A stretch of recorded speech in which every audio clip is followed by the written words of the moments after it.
শ্রাবণ মাসের সোমবারের গুরুত্ব যে কতখানি সেটা আর আলাদা করে বলে দিতে হয় না। এরপরও কিছু জানা অজানা থেকেই যায়। আজ আমরা সেই আলোচনা নিয়ে বিস্তারিত কিছু তথ্য জানব।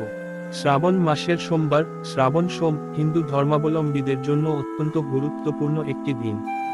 শ্রাবণ মাস, যা সাধারণত জুলাই আগস্ট মাসে পড়ে, হিন্দু ধর্মের মতে অত্যন্ত পবিত্র একটি মাস হিসেবে বিবেচিত হয়। বিশেষ করে এই মাসে দেবতা শিবের উপাসনা করা হয়। শ্রাবণ সোমের গুরুত্ব: শিবের পূজা। শ্রাবণ মাসে সোমবারের দিনে দেবতা শিবের পূজা করা হয়। হিন্দু ধর্মে শিবকে সৃষ্টি ও ধ্বংসের দেবতা হিসেবে মানা হয় এবং তিনি সমস্ত ভক্তের কামনা পূর্ণ করেন। এই দিনে উপবাস রেখে শিবের উপাসনা করা হয় যাতে তিনি ভক্তদের সমস্ত সমস্যা দূর করেন এবং তাদের মনোবাসনা পূরণ করেন।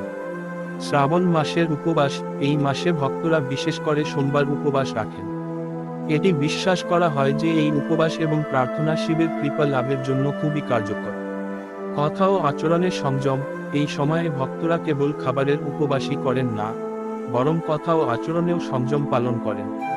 মিথ্যা কথা, খারাপ কাজ বা কোনো ধরনের অসৎ আচরণ থেকে বিরত থাকেন। শিবলিঙ্গে জল ও দুধের অভিষেক: ভক্তরা শিবলিঙ্গে জল, দুধ, দই, মধু এবং বেলপাতা দিয়ে অভিষেক করেন। এই অভিষেককে অত্যন্ত পুণ্যজনক এবং শিবের সন্তুষ্টির জন্য অত্যন্ত গুরুত্বপূর্ণ মনে করা হয়। পারিবারিক সুখ ও সমৃদ্ধি: ভক্তদের বিশ্বাস, শ্রাবণ সোমে শিবের পূজা এবং উপবাস পরিবারের সুখ, শান্তি ও সমৃদ্ধি এনে দেয়। পবিত্রতা এবং পুনর্জন্ম: হিন্দু ধর্মে এই দিনগুলিকে আত্মশুদ্ধির সময় হিসেবে দেখা হয়। উপবাস ও পূজার মাধ্যমে ভক্তরা তাদের পাপ থেকে মুক্তি পাওয়ার চেষ্টা করেন এবং ভবিষ্যতে একটি ভালো জীবন পাওয়ার আশায় শিবের আশীর্বাদ কামনা করেন।